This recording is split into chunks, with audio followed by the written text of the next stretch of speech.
Welcome back to A to Z here on Locked On Sports Atlanta. I hope everybody's having a wonderful, glorious Thursday. Thank you so much for joining me here on A to Z. Again, still on vacation here in Florida.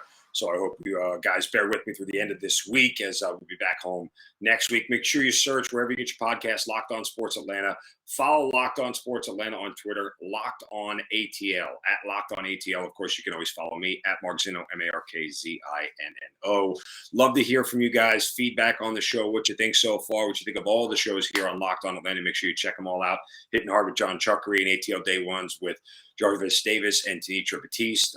We're really building this thing out here at the very beginning and hope to grow it more, but we can't do it without your help. So love to hear the feedback from you guys. So excited to be doing this once again. I'm glad A to Z is back, no matter what form it is, whether it's on terrestrial radio or right here on Locked On Sports Atlanta. Love being part of the Atlanta sports community with you guys. So stay with me and follow along. We're going to have a lot of fun. Speaking of fun, Masters is underway today, and it should be starting here in just a few hours, I think. I know there was a weather delay this morning, but let me give you my picks first. And again, all these odds are courtesy of our good friends at betonline.net. I am picking, and full disclosure, okay, a couple things here with golf. One, I don't bet on it often. It is not my best sport to handicap, so I am still learning the process. And for everybody who likes to tweet me and tell me you're going to lose at betting no matter what, that's not true. There is a process involved. This is not as much of an art as it is a science. There is not a way to beat the system, because you're not going to beat the system, but there's a way to work your way through the system and a process that's involved. So I say all that to tell you that, proceed carefully. These are not locks. I don't make locks or best bets or whatever. I don't do any of that stuff anymore. That was much earlier in my gambling career. But beyond that, these are players that I like. These are players that I think have a legitimate shot to win. And there are a couple different ways to bet the Masters now and bet golf that are more viable than just trying to figure out who's going to win this thing in a very large field of players. But I did like the odds of Xander Schauffele at 24-1 to win the whole tournament. He's a guy I think that's flying under the radar, that not a lot of people are paying attention to. He is clearly a good striker of the ball and can drive the ball, but he's going to be able to handle this course. Irons are huge at Augusta, and how well you can handle them and how accurate you can be with them. So Xander at plus 2,400. I picked Dustin Johnson to finish in the top 5 at plus 240. Again, another big ball striker. I think you need that at Augusta. You have to be able to drive the ball and drive it well and consistently over the course of 4 days if you'd like to shoot this course well. Johnson certainly can do that. Clearly, he's done this before. So when I'm getting almost 2.5 to 1 for him just to finish in the top 5, I like it. And then you can do matchups is the other thing I'm doing. Jordan Spieth over Victor Hovland. Hovland's like, one of those guys that the public is gravitating towards, but he struggled around the green with his chipping. That may cost him. Spieth clearly is a guy with a lot of pressure on him because he did so well at the beginning of his career.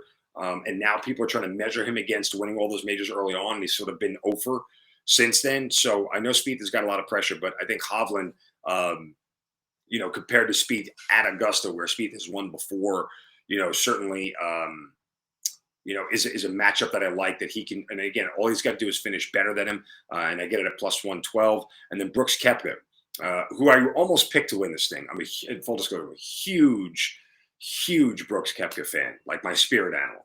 I want to play golf like Brooks plays golf. I want to give a bleep about life the way Brooks gave a bleep about life. He is just living the best life. Anyway, so Koepka over Scott Scheffler at plus 120.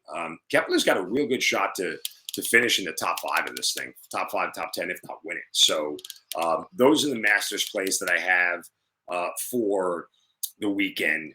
And I'll be watching intently with the whole thing, as I'm sure all of you will be, or at least, out of the corner of your eye, watching the whole thing unfold, because it is just some of the best entertainment out there. If you're not into golf and you don't like watching golf, I say shame on you. You're missing out. There is a ton, and I mean a ton of exciting stuff to watch. Some other players I think that are worth looking at.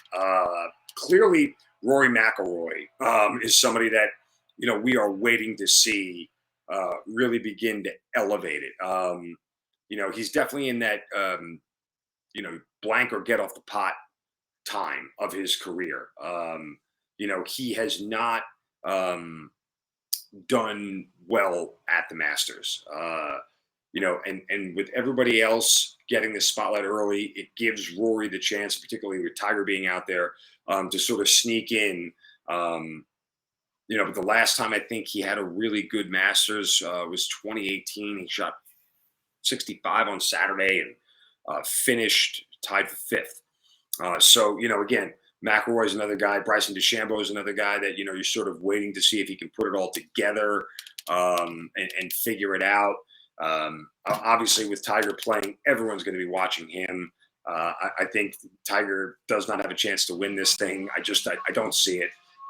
And people have been, sniping back at me, telling me I'm an idiot, and that's fine. I mean, I think Tiger Woods, as much of a draw he is, and as I hinted on yesterday, he's just another guy out on course. He doesn't separate himself from anybody else. In fact, he's been separated from by many of the other golfers out on tour nowadays. And that doesn't mean it's impossible for him to win. It's just not where I'm going to place my money. It's just not where I have a lot of backing for Tiger at the Masters. I think Justin Thomas is another really viable guy to look at this week. He's so consistent. He really is just a golfer who regularly contends in all of these tournaments, and he's certainly a guy that has the mental sort of stamina to get through 4 days at Augusta and end up taking home a green jacket. So, those are some of the guys that I'm going to be watching this whole weekend at the Masters. It's going to be great TV. It's going to be a lot of fun. And certainly, we will look to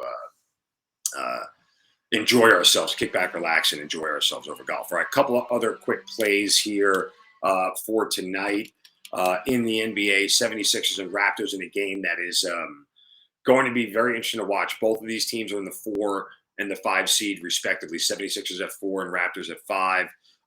And it's a 3-game lead with 3 to play. So there's a chance they could flip-flop, but this is one of these things where home court advantage in the first round is on the line.